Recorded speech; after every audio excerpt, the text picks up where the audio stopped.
Welcome to Unbiased Science, where we bring scientific method to the madness. I'm your host and public health scientist, Dr. Jess Steier. And holy moly, we are back for season 5 of the podcast. I actually can't really believe that that's a thing.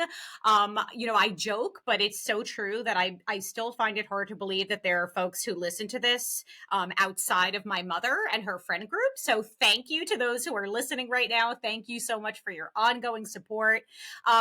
If you're looking at the screen right now, you probably see that there's another human being on the screen, Dr. Sarah Scheinman, who I'm going to introduce in just one moment. But I am going to just keep awkwardly talking just briefly before we jump into a conversation with Sarah. So just a couple of really quick updates. Summer's been wild on a personal note, on a professional note. Things have been so busy. It really has not felt like the summer. It certainly has not been a summer break. That's just not a thing. I'm really excited to share a little bit more about stuff that I'm doing with my data science consultancy, really leaning into some of my health policy evaluation expertise. I'm working on some awesome policy evaluations. And interestingly, a lot of the focus of my work right now is on mental health interventions, mental health programs, and in particular, those targeting children. So can't wait to share more about that. Also doing some really cool stuff focusing on rural populations, which is something that's really important to me. Those are often hard to reach populations. There's some access to care issues. So anyway, I've been busy. Also, as you may or may not know, I've been running the pod and the pod social media pages solo since February, which has been, it's bittersweet. It's fun to really lean into my public health expertise. As you all know, or I think you know, I'm a public health generalist, right? My training is in the critical appraisal of evidence. I'm really good at assessing trends and data. But that being said, I don't have deep subject matter expertise in certain biological sciences, chemistry, stuff like that, which is why I'm super excited that this gem of a human over here, Dr. Sarah Scheinman, sent me an email. I guess it was a couple of months ago at this point. And I am all about that chutzpah. I love that Sarah reached out and basically sent a note saying, we'll talk about the incredible research that she's doing and her expertise. But she mentioned that she's really passionate about science communication. And so we got on some calls, and I got to tell you, I feel like I've known Sarah for years. I have fallen in love with her chutzpah, like I said, just her awesome personality and the way that she's able to balance technical expertise in science as well as that human element, and really making it accessible for folks. So you're going to be seeing a lot and hearing a lot from Sarah on the podcast, which I'm really excited about. Sarah is probably mortified right now. It's like, I'm talking about you, Sarah. You're in the room. Everything's okay, right? This is great. Everything is fine. All right, so Sarah, just to mortify you, can I use that as a verb? I don't know. A little bit further. That's grammatically correct. It's grammatically correct, right? You're going to read me. Yes. But also keep going. So I'm going to read Sarah's bio, and then we're going to chat, and we're going to chat about a topic in which Sarah has some real deep subject matter expertise, a topic that I get asked about quite a bit, and the topic I'll just, I guess, jump to the punchline here, which is the topic today is Alzheimer's and even more generally cognitive decline. Obviously, that's something that we all hope to avoid. There's lots swirling on social media. I see constantly these claims about things we could be doing or should be doing to prevent it or treat it. Some of it has some seedlings and grains of truth. Some of it is just not accurate at all. So we're going to hear from an expert today. So without further ado, let me introduce Dr. Sarah Scheinman. Hang on, I'm pulling up her bio here. Here we go. All right. Dr. Sarah Scheinman is a Chicago-based neurobiologist with expertise in basic science, preclinical, and translational biomedical research. Her primary focus is on the molecular mechanisms of aging and neurodegenerative diseases, but she also has subject matter expertise in cell biology, genetics, epigenetics, and psychology. She received her PhD in neuroscience from the University of Illinois College of Medicine and is currently, no big deal, an NIH funded research fellow at Northwestern University. Sarah's passionate about science education and serves as an adjunct faculty member at the Erickson Institute in Chicago. She believes that anyone, anywhere can understand science and think scientifically and seeks to alleviate the fear and mistrust that prevents widespread scientific literacy and accessibility. And then, just on a personal note, when she's not at the lab bench or recording Unbiased Science, Sarah does all kinds of things like playing softball, rowing crew, kickboxing, and is an avid reader and board game enthusiast. All right, Sarah, here we go. Thank you so much for joining me. That's me. That's all you need to know. That's all right. Bye, Sarah. No, I'm just joking. okay. See ya. Nice to have been here. Also, incidentally, Chicago is the correct pronunciation of that word. There is no other way to pronounce it. It's Chicago. Okay, so my only, and no. I'm so embarrassed. So no, okay, so no one actually no one talks that way. All right, so I've just humiliated myself. Okay, cool. Well, my only real exposure to that, well, I guess fake accent was SNL, and what is it, like the Bears, like that whole, do you know what I'm talking about? My aging, dating myself. But yeah, it's so funny, and I know I said this to you. As you may know, I grew up in Brooklyn, city girl, even though now I'm living my rural Western Mass life in the woods here, and I love it so much. I can't believe I've never been to Chicago. It's this other major U.S. city. I've never been there. I really don't know anything about it, so I'm coming. I'm coming your way. Yeah. I got a guest room. Oh, okay. Here I come. Can the kids and the dogs come? No. All right. So, Sarah, tell us a little bit about the work you're doing, the research. What does it entail? What are you assessing? And can you try, I know what you do is super technical, of course, but, so if you can help like strike a balance between the technical and also just boiling down for us who aren't in your world, what it is that you do, what is it you're researching? Sure. So I study Alzheimer's disease, which I think maybe we should start by just defining what that is. I mean, a lot of people have heard about it, but I think maybe, again, like I'm a scientist, so I like to define my terms. I think that's really important. So when we say Alzheimer's disease, what we're talking about is a progressive neurodegenerative disorder.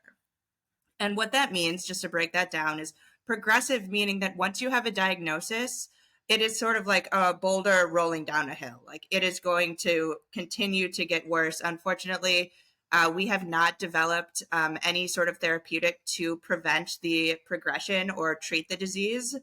So unfortunately, it is also a terminal diagnosis.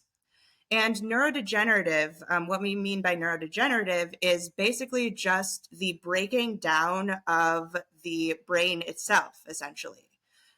The cells of the brain, the primary cells of the brain, they're called neurons. And in Alzheimer's disease and in neurodegenerative diseases in general, what happens is the neurons start to die. And that's what causes brain atrophy, which is shrinking of the brain tissue itself. And that's what causes the symptoms that we typically associate with Alzheimer's disease, like memory loss, behavioral changes, and all of the sort of like devastating symptoms that we all associate with dementia. So my research is focused on looking at both the genetic and what's called the epigenetic basis of Alzheimer's disease. And so when we talk about genes, we're talking about the raw genetic material, our DNA, the code that we are born with and that stays constant throughout our life. And when we talk about epigenetics, epigenetics literally translates to on top of genes. So what that means is the way that genes either are activated or silenced throughout the lifespan. And the activation state of various genes changes throughout our lifespan, and that's what causes the phenotypic changes that we associate with normal aging. But in Alzheimer's disease, because not all aging is pathological aging, right? Not everyone who ages is going to get dementia in Alzheimer's disease. So there's physiological aging, and then there's pathological aging. So my research is focusing on looking at that divergence and trying to see how we can identify where physiological or normal aging goes awry in an attempt to sort of prevent that from happening. Oh my goodness, that is so incredible. Sarah, just you mentioned a term that I want to talk just briefly about, epigenetics. This is something, I mean, I hear that word all the time, get lots of questions about it. In layperson terms, how would you explain what is epigenetics? Okay. So there's the raw DNA, there's the genetic code, and that's fixed at birth. We are born with the DNA that makes up who we are. But in every cell in our body contains all 23 pairs of chromosomes that we get from our mom and our dad. But in every single cell in our body, not all of those genes are going to be expressed, right? The classic example being that like cells in the stomach produce a gene that that causes the release of acids, so that helps us to digest our food. The cells in our eyes do not produce acid. Like, we do not want that to happen. Like, that would be a really big problem if the cells in our eyes were producing acid.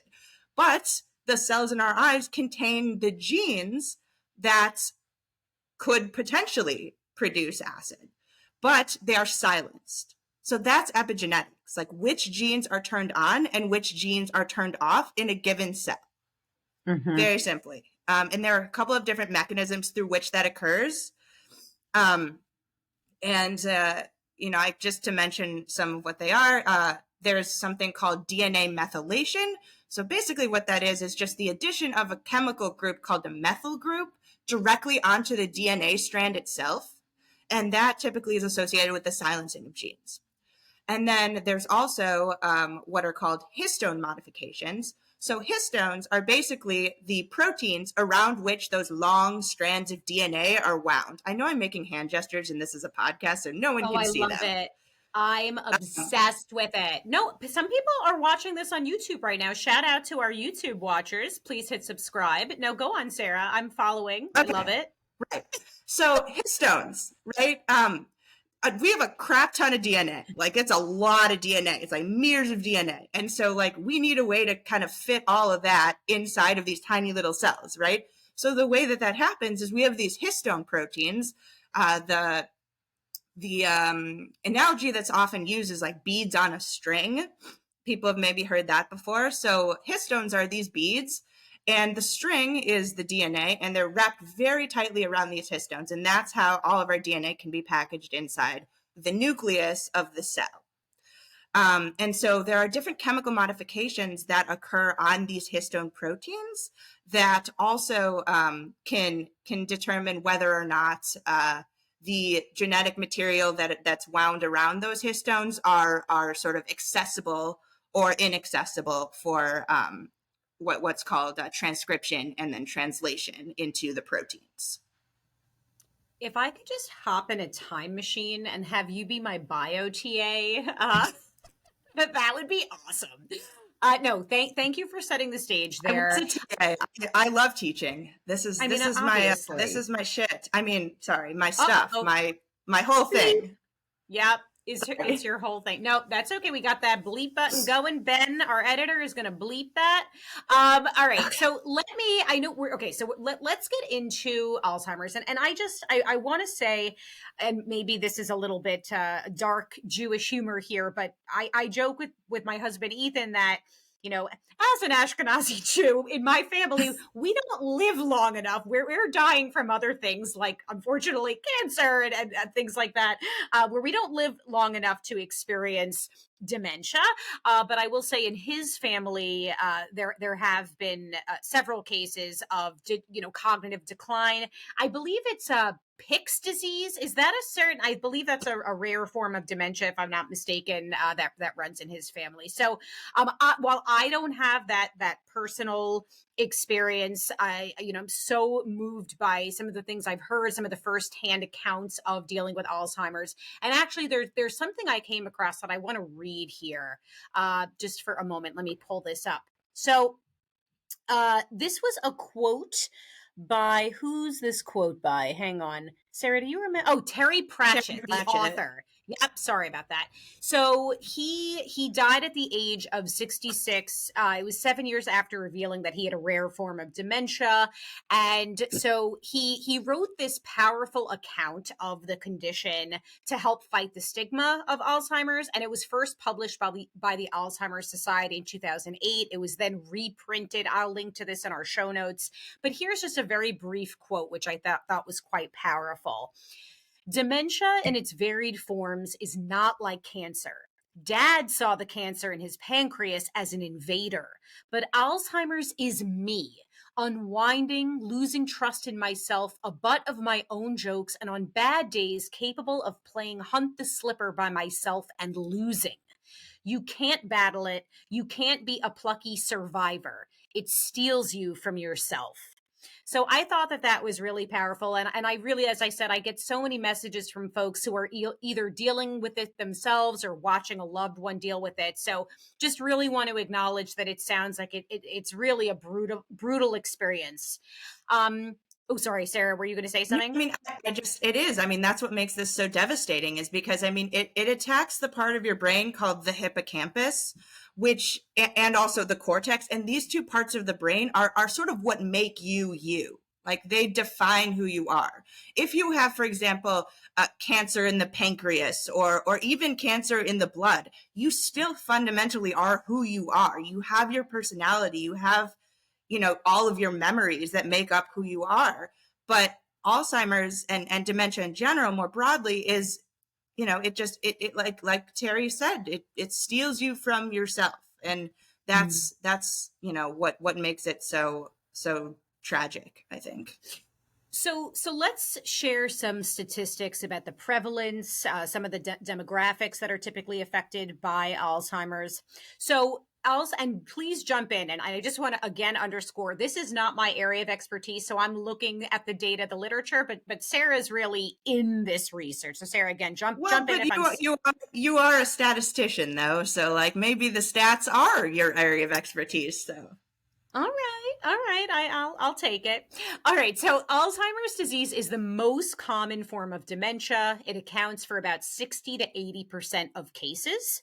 As we've alluded to, there is certainly an age-related risk. So the risk of developing Alzheimer's doubles every 5 years after the age of 65. There are other impacts. If you look at the economic impact of this disease in 2021, the cost of caring for individuals with Alzheimer's and other dementias in the U.S. was estimated at $321 billion. That's billion with a B, dollars. And the cost for years following is the data have not been updated, but it's certainly going to be higher than that number. So that number is climbing. In terms of prevalence among older adults, we're looking at about 1 in 9 people age 65 and older, so about 11% prevalence in adults over the age of 65. It's estimated that 6.7 million Americans over the age of 65 are currently living with Alzheimer's, and 1 in 3 seniors dies with Alzheimer's or another dementia. Now, when we look at older age groups, that number, so what did I say? I said about 11%, about 1 in 9 people age 65 and older has Alzheimer's. That jumps about 73% of individuals with Alzheimer's are age 75 or older. In terms of gender, almost 2/3 of Americans with Alzheimer's are women. I actually did not realize that there was that gender disparity. Maybe we could just talk briefly about that. There are also racial and ethnic disparities. So older Black Americans are about twice as likely to have Alzheimer's or other dementias as compared to older whites. Older Hispanics are about 1.5 times as likely to have Alzheimer's or other dementias as older whites. There are certainly genetic factors. Definitely want to pick your brain about this. While rare early onset Alzheimer's may be caused by specific genetic mutations, you also spoke briefly about this, Sarah, but in terms of actual brain changes, and I didn't realize, I know I've heard people say that the brain actually shrinks, and so yes, so Alzheimer's can cause significant brain shrinkage. Severely affected brain can weigh about a third less than a healthy brain. And I will certainly talk more about this. Lots of diagnosis challenges. So, a definitive diagnosis of Alzheimer's disease actually often relies on post-mortem brain tissue examination, but there are some new diagnostic tools and biomarkers that are being explored and improving our ability to diagnose the disease with increasing accuracy during life. So, all right, Sarah, do you want to jump in anywhere in particular? Is there anything I said that you want to build out? I do. I think it's very important to just start out. That was great. I mean, that's all the case. That is all 100% true. One thing that I would like to point out is the difference between Alzheimer's disease and dementia, because these two terms are often used interchangeably, and they are in fact not the same thing. So when we talk about dementia, so dementia is actually a symptom of Alzheimer's disease. Dementia is the condition of memory loss and behavioral changes. So, and we're talking memory loss that interferes with day-to-day life. There are different types of dementias. So there are different conditions and diseases that can cause dementia, but the most common of them is Alzheimer's disease. So that's why Alzheimer's disease and dementia are often used interchangeably, but they're not the same thing, because not all dementia cases are Alzheimer's disease, but all Alzheimer's disease cases involve dementia, if that makes sense. It does make sense, and I had no clue. Thank you for clarifying that. So there are other types of dementias, like frontal temporal dementia, Lewy body disease. These are much less common than Alzheimer's disease. So Alzheimer's disease makes up 60 to 80% of all dementia cases. So that's why there is sort of this, these terms are sort of used interchangeably.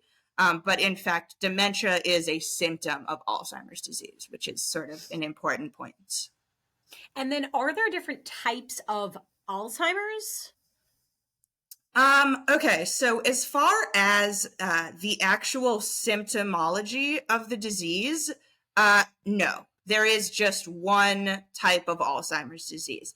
As far as the causes of Alzheimer's disease, and now we're going to get into the genetics a little bit, there are two different like sort of subsets of the disease, but they are the same as far as like the progression and the changes to the brain go. So the most common cause of the most common Alzheimer's disease type is what's called sporadic Alzheimer's disease. And this makes up about 99% of all Alzheimer's disease cases. So the vast majority of Alzheimer's disease cases. And this sporadic Alzheimer's disease is also referred to as late onset Alzheimer's disease. So typically we see this onset in people over the age of 65. We mentioned that the prevalence increases every 5 years beyond age 65. And that's because that's when sporadic Alzheimer's disease begins to manifest. Now, the 1% is what's called familial Alzheimer's disease or early onset Alzheimer's disease. And this is, I hope, might be a bit of, cause a bit of comfort to listeners to know that this is a very small fraction of all Alzheimer's disease cases, like less than 1%.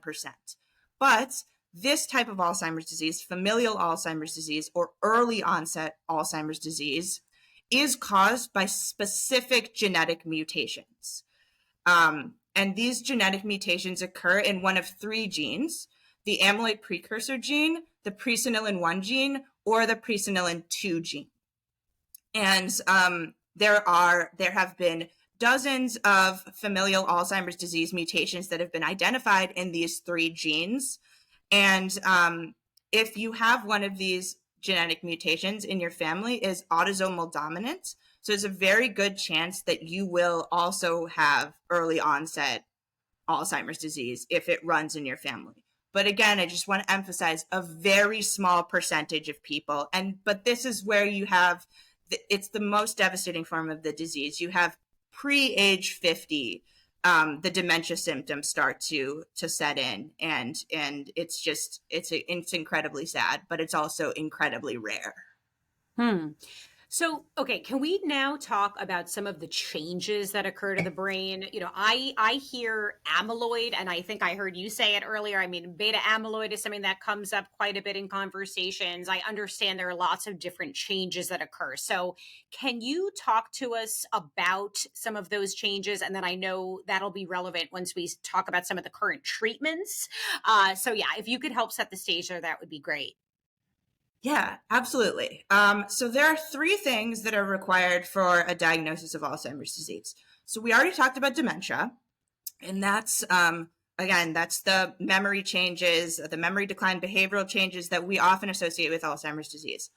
Then a lot of you've probably heard of amyloid or beta amyloid. And amyloid is actually a naturally occurring protein in the brain. We all have amyloid in our brains. There is nothing wrong with the actual protein itself.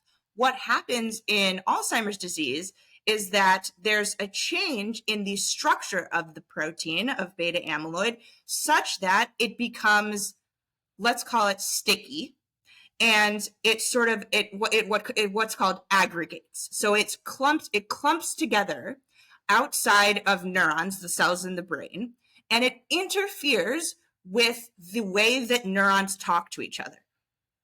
And that is what sort of makes it so problematic in terms of a pathology, is when it aggregates and misfolds. So proteins fold into different conformations, and that's how they do what they do. What happens in Alzheimer's disease is that amyloid beta misfolds and clumps together into these aggregates that are also called plaques. So amyloid plaques are one of the pathological hallmarks of Alzheimer's disease. Now, the other protein is tau. And again, tau also in all of our brains, we have tau. It's actually a very important structural protein in neurons. But what happens in Alzheimer's disease is, again, this misfolding and this aggregation. But the difference with tau is actually inside of the neurons themselves, versus amyloid plaques are outside of neurons. Tau is inside the neuron itself. So what happens is we've got sort of a double whammy in Alzheimer's disease. We've got these misfolded proteins that are attacking the neuron from within, and then we've also got these clumps of misfolded proteins outside of neurons that are interfering with the way that the neurons talk to each other and communicate. That was so beautifully said. And it's interesting that you use the word sticky. I feel like that's when you were describing the beta amyloid, right? Was that, I think that's when you used it in that context. That's a word, like I've heard that phrase quite a bit. Can you just, one more time, I'm sorry, just help me understand what you mean by sticky? Yes. Okay. I actually have an analogy. Love. I love an analogy for explaining complex biological processes. Okay. Yeah. So let's try this out. I actually was just mulling this over the other day, and I don't know if it's actually going to work, but let's go for it. Okay. So think of amyloid, just the regular normal amyloid that we have in all of our brains, as like tiny little gumballs. So gumballs themselves, like non-chewed, just normal gumballs, like they're not going to stick together. They're just rolling around in the brain, doing their thing. They're just, normal gumballs. But if you chew them, right, they're going to change in structure, and they're going to become sticky, and they're going to clump together. So think of normal amyloid as just gumballs, like the type you see in gumball machines, if they still have gumball machines. I don't know. Oh, yeah, I have one. Right, but just in ball form, that they're just like rolling around, but they're not going to stick together because they're not chewed. They're just going to roll around. You could stick your hand in a bowl and pick one out if you want to. They're not sticky, but they experience a conformational change. They're chewed, then they become sticky, and they're going to clump together. And that's what happens with amyloid. So it becomes something changes to the protein itself, and it becomes sticky, and then it's just going to clump all together like sticky bubble gum. Okay, I love that analogy. That helps so much. And you're proud of that analogy, and you should be proud of that analogy. I see you grinning over there. I love it. All right, so this is great, and I want to put You understand, like, not all of my analogies land. Like, so well, this landed. 10 out of 10. Okay, good. Love it.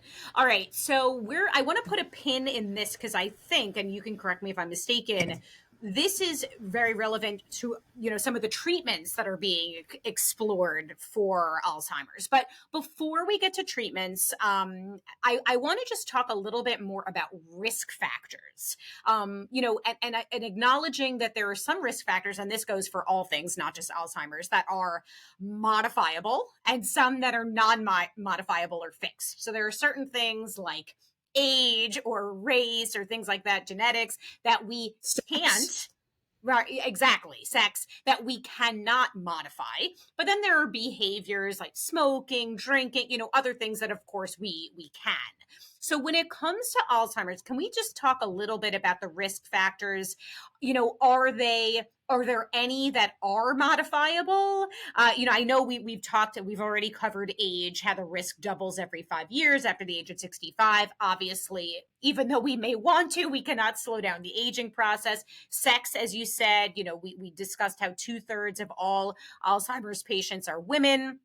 But let's talk about some of the other things. So what about lifestyle? Any other things that you can share with us? Sure. I would just like to just start with with a genetic risk factor, because it's something that maybe some of the listeners have heard of. The primary genetic risk factor for Alzheimer's disease, and this is, I just have to emphasize, a risk factor, it is not causative, is a gene that is called ApoE4. So ApoE stands for apolipoprotein type E.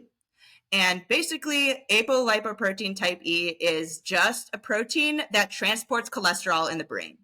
So it's very important because cholesterol is really important for the health of neurons, and ApoE just transports cholesterol in the brain.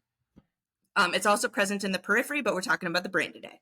So ApoE has 3 different alleles. So an allele is just the copy, the subtype of a gene that you inherit from both of your parents. And the allele that is associated with an increased risk of Alzheimer's disease is the ApoE4 allele. So there's also ApoE2 and ApoE3. ApoE3 is the most common genetic allele in the population. So most of us are ApoE3. And it is the risk factor null gene. It is not associated with any kind of risk factor for Alzheimer's disease. ApoE4 is, for some reason, we in the research community haven't yet identified exactly why. There are a lot of hypotheses out there, but this gene is associated with an up to 13 times more, or 13-fold greater risk of developing Alzheimer's disease as compared to ApoE3. And just to give another way of framing this, the prevalence of Alzheimer's, of ApoE4 in the overall population is less than 10%.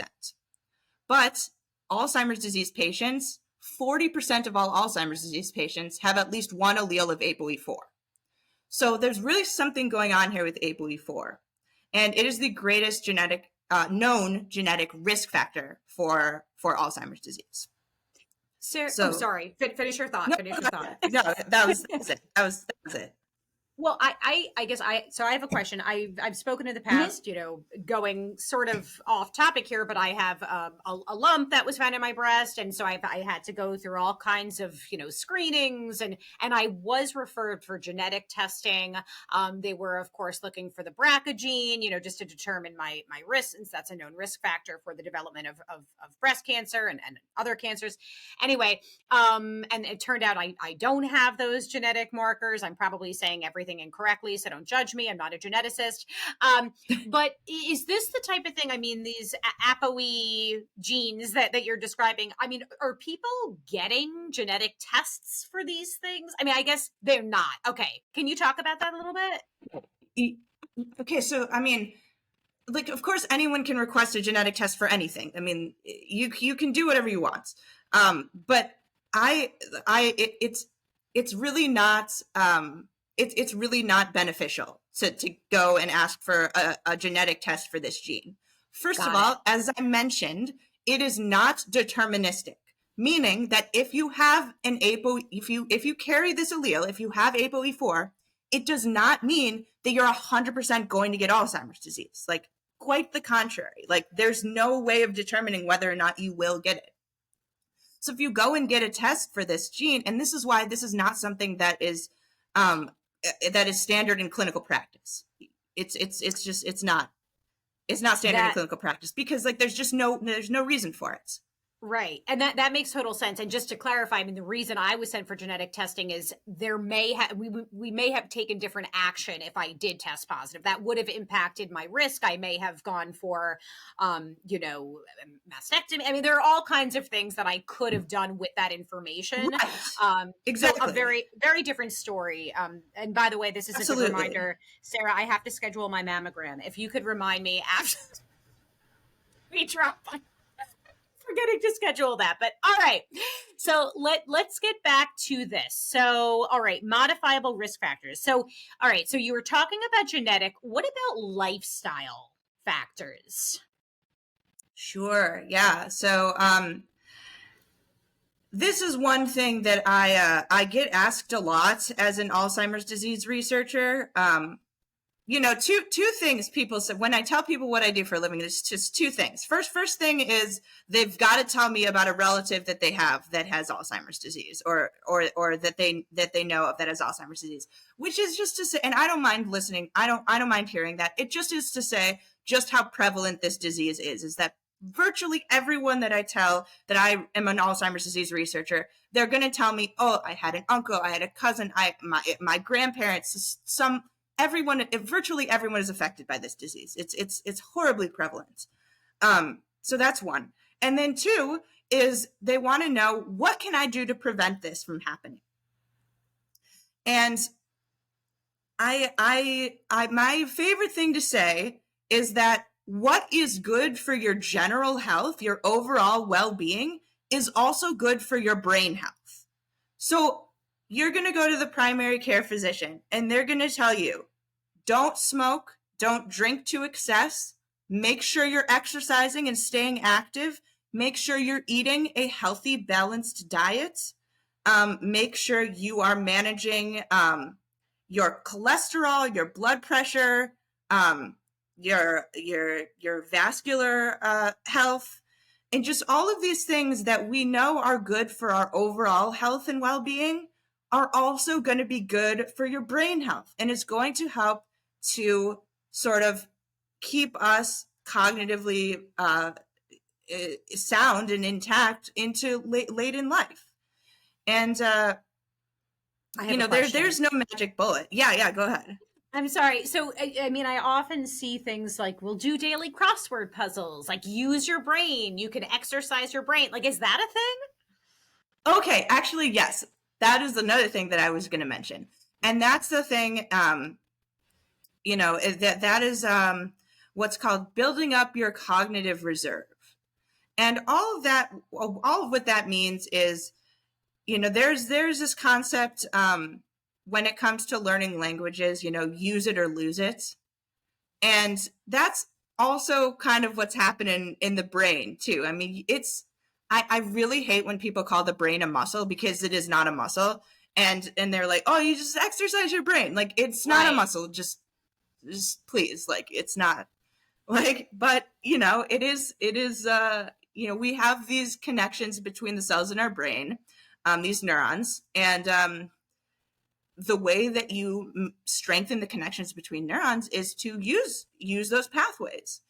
And so doing things that that keep you sort of cognitively active, like crosswords are great. Reading is amazing. I'm a huge proponent of reading. But also things that, like learning is amazing for your brain. And, I think, like, even after you're done with school, like, one of the reasons I love being a scientist is because I'm a lifelong learner. Like, I keep learning, and it's like one of my favorite things about the job. And that's something that has been shown to actually be associated with a lower risk of developing Alzheimer's disease, is higher levels of education. And it doesn't have to be formal education either. I mean, you can learn things informally, like on your own. And, so that's a big thing. Also, staying socially active too. Like, that is a big thing that has been shown to be associated with a slower decline in cognitive capabilities. It's been shown that people who are very successful cognitive agers have very rich social lives. And they have a lot of they have communities, they have support systems, and they have they have a lot of friends, and they're communicating all the time. So like that's another thing that is really beneficial with regards to staving off of dementia and pathological aging too.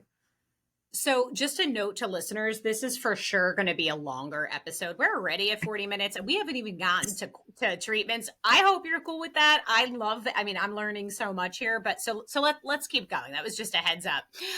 Okay. So let's talk about some of the treatments. So can you walk us through what is available? I mean, I know there's been some, I even just did a post recently. I was just trying to dig it up on my phone, but I couldn't find it quickly enough. Some controversies around some treatments, some new treatments that are really like showing some promise. Let's talk about them. Can you set the stage here? Yeah, absolutely. So I am just gonna. I know probably what you're referring to is the monoclonal antibodies against amyloid beta. But before we get to that, I just want to mention like a couple of other classes of treatments, because the monoclonal antibodies are relatively new. They have not. They've only just been in 2021 was when the first one dropped. So before that, there were two other classes of pharmaceuticals that were used to treat Alzheimer's disease. And again, no way to actually. There's no way to actually treat it. It's really just symptom relief. These classes are so the first one is what are called cholinesterase inhibitors, and these are galantamine, rivastigmine, donazepam. I don't know. I don't know how to pronounce them, but because you're reading them, right? You're not. I always say, right? You're reading them. You're not saying them. Yeah, and also I'm not a clinician, so like I know they're cholinesterase inhibitors. That's all I need to know, is that that's the mechanism of action. And then, like my father, who's a physician, will try and talk about pharmaceuticals together. And I'll, we'll be talking about, like a class of pharmaceuticals, and like I'll know the actual chemical name for it. And then he'll know the pharmaceutical name for it. And we'll be talking about the same thing, but we're not actually talking about the same language. Shout out to Murray. All right. Yes. All right, Sarah. So, okay. So that was a bit of a tangent. Anyway, cholinesterase inhibitors. Cholinesterase inhibitors, these drugs work by increasing the availability of a neurotransmitter that's called acetylcholine. And what happens in Alzheimer's disease is that, as I mentioned, like way at the beginning of this episode, is that the neurons die. So what happens is the neurons that produce acetylcholine, they're dying off. So there's less acetylcholine that's available for the neurons that aren't dead to use and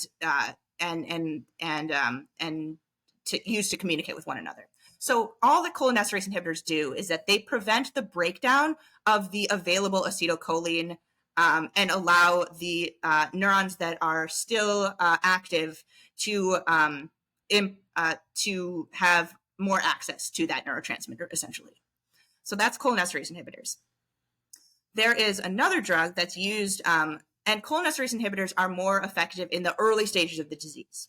Okay. In the more advanced stages of the disease, there's a drug called memantine, and that is what's called an NMDA antagonist. But paradoxically, what happens in Alzheimer's disease is I did mention that there is cell death. But also what's the case is that the existing neurons, sometimes what happens is they become excitotoxic. And what that means is they just become a little bit too happy. Like they fire a little bit too quickly. They're trying to compensate by the fact that their buddies are dead. They're not available anymore. So the synaptic connections that are available sort of become hyperactive. So this can cause a whole slew of other problems, very similar to underactive neurons, actually. And what this drug does, memantine, is it just sort of calms down the neurons a little bit and prevents this excitotoxicity from happening. So that is memantine. And memantine works on a different neurotransmitter called glutamate. So we have the cholinesterase inhibitors, and these are working on the neurotransmitter acetylcholine. We have memantine, and there are other NMDA antagonists as well, but that's just the most common one. That's working on glutamate. Now we can get to the monoclonal antibodies for amyloid beta. And this is probably what everyone's just wondering about too. But yeah. I just thought it would be remiss. Leqembi, right? There's a lot of. Sorry, yes. Get into it. Yes. Right. So, and again, I know the actual chemical names for them. But yeah, I was actually just at the Alzheimer's Association International Conference. I just got back. This was in Philadelphia this year, and there were all of these, all of the pharmaceutical companies that are producing these drugs. They were all there, and so yeah, Leqembi, Aduhelm, Kisunla, are the names that. That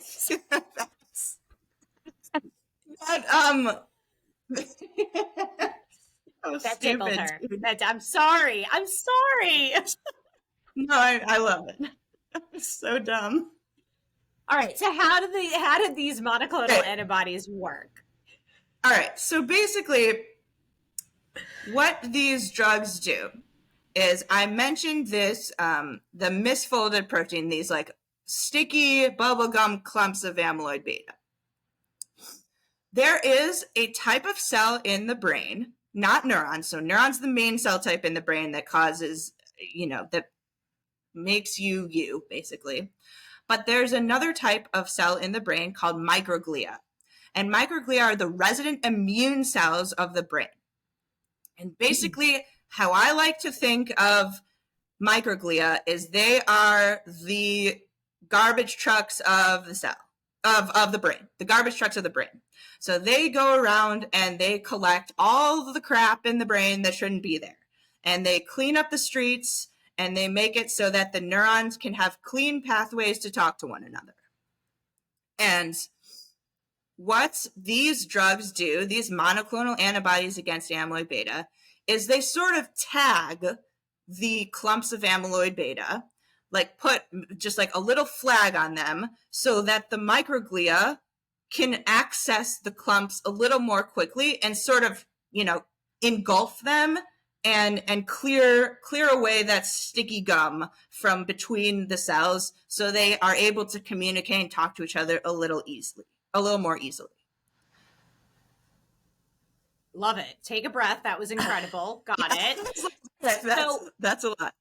So, I mean, why are we hearing so much now about these monoclonal antibody treatments? Is there controversy? Are they showing promise? Are we like overstating their benefit? Like why are these drugs on the radar right now? Okay. It's a good question. Because the other drugs that I mentioned, they do not address the root cause of Alzheimer's disease, right? So the three things that I mentioned that make up Alzheimer's disease, right? Dementia, amyloid plaques, and neurofibrillary tau tangles. Those three things. Cholinesterase inhibitors and memantine, the NMDA antagonists, like they don't really address the root cause. What's so cool about these monoclonal antibodies against amyloid beta is that they are actually addressing one of the root cause. They are going to the source. They are attacking that amyloid beta that we know is interfering with the way that neurons function and is causing them to die over the course of the disease.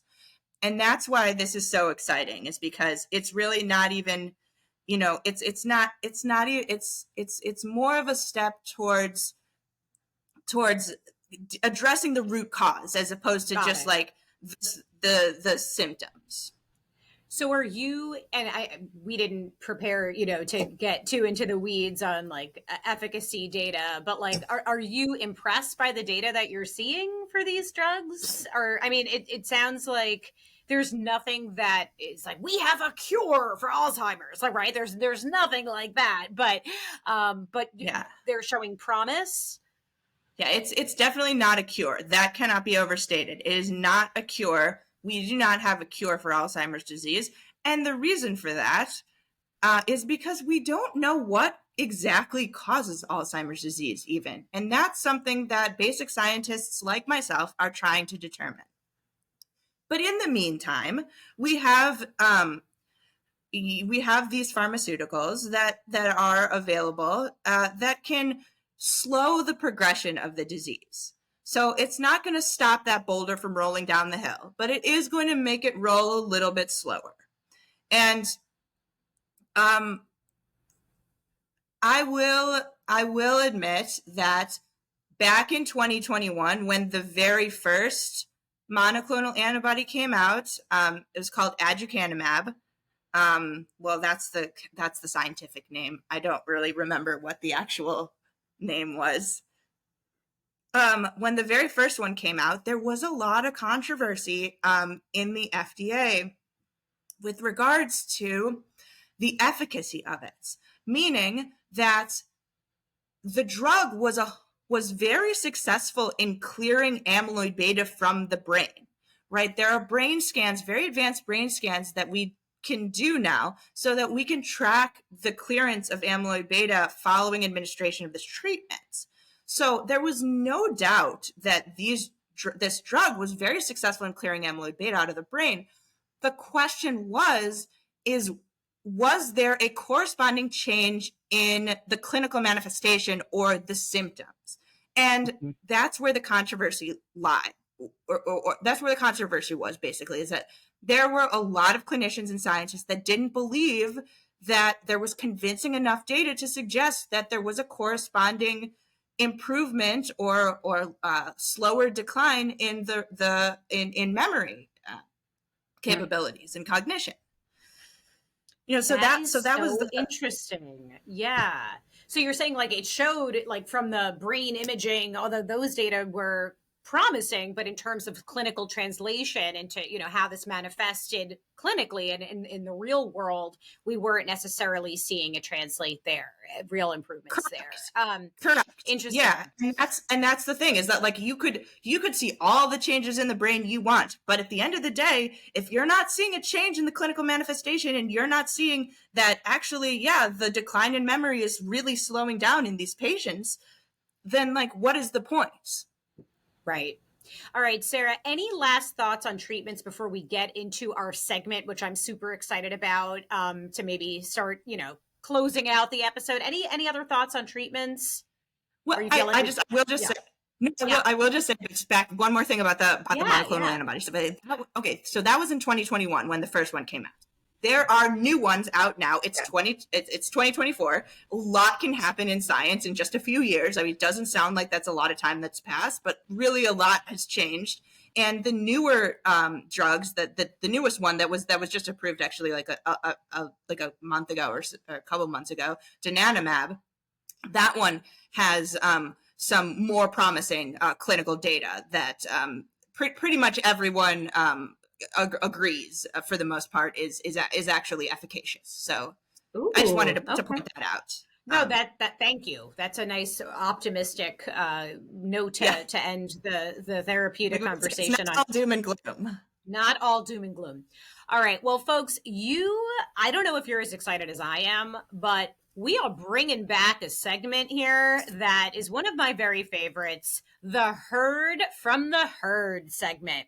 And what this is I'll put question boxes on our social media page at Unbiased iPod, on Instagram, on Facebook, on all the social media channels where folks can submit questions about a specific topic. So I put a question box out. I said, what questions do you have about Alzheimer's disease? And oh my goodness, did we get a bunch of responses. So Sarah, if I may, can we do a little bit of like a speed dating round robin Heard from the Herd segment here where I ask you questions and you answer them? Yes, let's do it. 100%. All right, let's do this. All right, I'll question be brief. Thank you. I appreciate that. Our listeners probably appreciate that, but this is going to be fun. So, all right. Alzheimer's, this is a question that was received. Alzheimer's runs in my family. Is it genetic? How can I prevent it? Right. So this goes back to the two different types of Alzheimer's disease. Most likely, if it runs in your family, it does not mean that you're for sure going to get it. So don't automatically jump to the conclusions. Dementia is not an inevitable part of aging. Even if someone in your family has it, it doesn't necessarily mean that you are going to get it. Also, not all APOE4 carriers will develop Alzheimer's disease, so don't go get tested for that. I wouldn't recommend it anyway. Just lead a healthy lifestyle, eat healthy, exercise, keep your blood pressure under control, don't smoke, don't drink to excess, stay cognitively active, all that good stuff. All right, next, and we did already address this, but maybe just like a quick summary. So what can I do to prevent Alzheimer's? Basically, anything that's good for your overall health is going to be good for your brain health. So just lead a healthy lifestyle. Make sure you're socially active. Get some of that intellectual stimulation. Read a book every once in a while. Get off social media for like 5 minutes. And, I'm not saying 100% you'll be able to prevent Alzheimer's disease, but there's a good chance that you will decrease your risk. All right, I just realized we have a lot of questions. So let me sort through here and go to the ones that I don't think we addressed. So, okay, how can we differentiate between normal aging and forgetfulness from Alzheimer's? This is a good one, and one that I get all the time. So people are always saying like, "Oh, I forgot my keys," or "I forgot where I parked my car." Like, I have Alzheimer's disease. Like, no, you do not. Like, don't worry about it. Everyone forgets things. Everyone, is going to forget where they parked their car, forget where they put their keys, or walk into a room and forget why they went into that room. There is a very distinct difference between forgetting where you put your keys and forgetting what keys do altogether. So that's really, I think, the most the most telling example of what it means for the dementia versus just natural forgetfulness. I mean, dementia is really like it's interfering with the way you're living your life and the way you are functioning. All right. Now, this question, I mean, there are so many sub questions, but broadly, are there links to diet and Alzheimer's? And I will say before you go on, I'm sitting here, I'm actually eating blueberries as I often do for breakfast with yogurt or oatmeal. I don't know. There's a lot going on TikTok about, eating a handful of blueberries every morning will prevent your risk of, will reduce your risk of Alzheimer's. There's also a lot out there about the Mediterranean diet. I sometimes get yelled at for using that term. So just to be clear, I'm talking about a diet that really emphasizes fruit, veggies, whole grains, legumes, fish, seafood, and low amounts of red meat, eggs, and sweets. You may call that something different, but it is at least colloquially referred to as the Mediterranean diet. Can you talk to us about diet and Alzheimer's? Yeah, absolutely. So I don't really know what the problem is with Mediterranean diet, but essentially all of what that means is just a diet that emphasizes fruits, vegetables, whole grains, legumes, fish, seafood, and just like lower amounts of stuff like red meat, eggs, and sweets. But pretty much anything in moderation. I mean, and I'm not a nutritionist or a dietitian, but there is no food that like we have definitively said, oh yeah, like if you eat that, then you'll get Alzheimer's disease for sure. Like there's no such thing as that. And sort of on the flip side, there's also no food that for sure we've identified, like if you eat that, you'll for sure not get Alzheimer's disease. Like there is no magic bullet with regard to diet or any kind of supplementation that we know is going to just a be all end all with regards to preventing Alzheimer's disease. Well, and on that note, I mean, a couple of things there. Eating blueberries, for example, that's a good thing, right? There's lots of nutritious elements to blueberries. So if you like blueberries, eat blueberries. But you shouldn't be, if you don't like blueberries. Delicious. Yeah, exactly. But don't force yourself to eat blueberries if just solely on the basis of preventing Alzheimer's. And I think with so many things, we say the dose makes the poison. The dose also makes the benefit. So while there may be, and I don't know if there's a particular,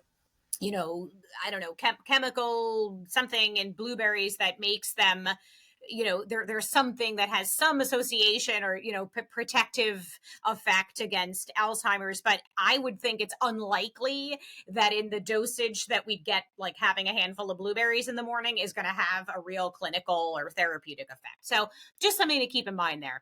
All right, Sarah, we are holy moly, we're over an hour. So let me just go quickly. So just real quick, are there any supplements or vitamins to either prevent or cure Alzheimer's that you recommend? Nope. Just not at all. That's quick answer to that. We can move on. Love it. Yeah. And just some of the things I hear, like lion's mane, ginseng, curcumin, turmeric. Again, as Sarah just said, no evidence showing any preventative or curative effect or association with Alzheimer's. All right. What about diagnosis? I guess we should it too. Oh, thank you. There you go. I've listened to it too. I mean, like I am not one of those scientists that's going to just dismiss something offhand because it just sounds like it's bad. Like someone told me recently, someone asked me about lion's mane recently. I didn't know that I didn't even know what it was, but they were like, does that prevent Alzheimer's disease? Just a friend of mine. And I was like, I've never heard of it, but just because I, as an Alzheimer's disease researcher who has been doing this for over half of a decade, hasn't heard of it, doesn't mean it's not a thing. So I went and I looked into it, but really no convincing evidence, none at all. And love that. And those types of studies, like the blueberry studies, a lot of them were funded by companies that farm blueberries, and the lion's mane studies. Yes, like big blueberry, but also the lion's mane study was funded by a company that sells mushrooms. So it's just these things that we gotta take with a grain of salt. So I have looked into this stuff, and I am not convinced. All right, Sarah, 2 more questions, and then we're going to close out what I'm really confident is a great episode. So I'm so excited. But okay, so one, just super briefly, how do we diagnose Alzheimer's? Is there a test for it? Oh, I don't even know if we're going to have time for this one. Okay. Can you do a whole lot? Okay. Yes. Okay. But essentially, but there's a lot here. Essentially, how to diagnose Alzheimer's disease. It used to be that you couldn't diagnose it until after death or postmortem. But now we have some really high-tech new brain scanning technologies that allow us to look at the levels of amyloid and tau in the brain. So those brain scans in conjunction with neuropsychological testing. And these types of tests are done by a trained professional neuropsychologists. And they're very extensive, multiple hours long evaluations, and that type of testing in conjunction with these brain scans can pretty much definitively say whether or not someone has Alzheimer's disease.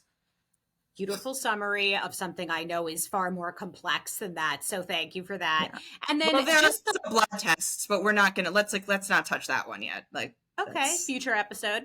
All right. yeah. And finally, Sarah, someone asked, I know the brain is losing white matter / dying. Can the patient feel that?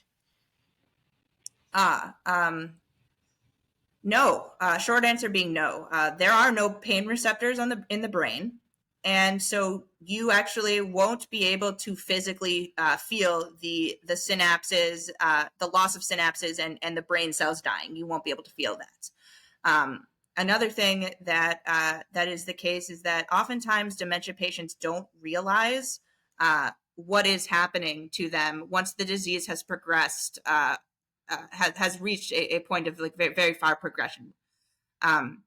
So maybe in the earlier stages, like when we read that Terry Pratchett quote at the beginning of the episode, a lot of patients maybe will notice the changes in their behavior, but once the disease has progressed very far, they won't necessarily know what is happening. Or that they won't recognize that they have Alzheimer's disease or dementia. And that's why the diagnosis is often a lot harder on family members and caregivers than the patient itself. Because like unlike other terminal diagnoses like cancer, the patient isn't always aware of what's happening. All right. Well, Dr. Sarah Scheinman, I cannot thank you enough for your time, for your expertise, for your chutzpah. I'm sure it's quite evident to the listeners, why I've totally fallen in love with you and why I'm so excited to have you join me on the pod and lend your expertise in biological science. So thank you so much, Sarah.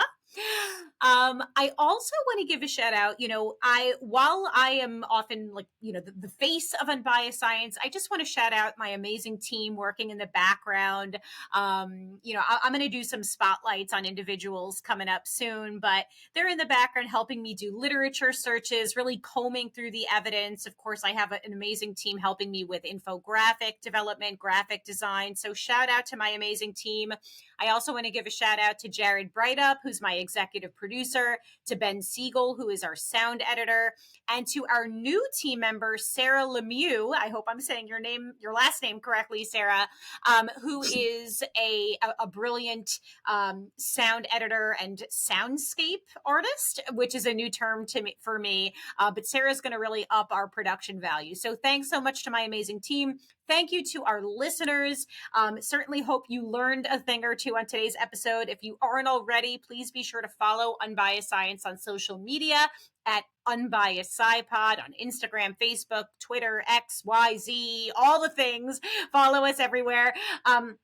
We also have a Substack, which is our weekly newsletter, and you can subscribe to that. It is free, although there is a paid option if you're able and willing to provide financial support for our science communication efforts. You can subscribe at theunbiasedscipod.substack.com. Remember, we have a searchable database that's, oh my God, so many addresses here. Unbiased, wait, hold on. Oh, it's uspodsources.com. You can search by keyword. Again, thank you so much. And finally, the last thing that you could do is leave us a review on Apple, on Spotify, wherever it is that you're listening to this. Give us a follow on YouTube. It really helps because obviously the whole goal of this is to have an impact and to share science with folks. Thank you for tuning in for No Nonsense, Just Science.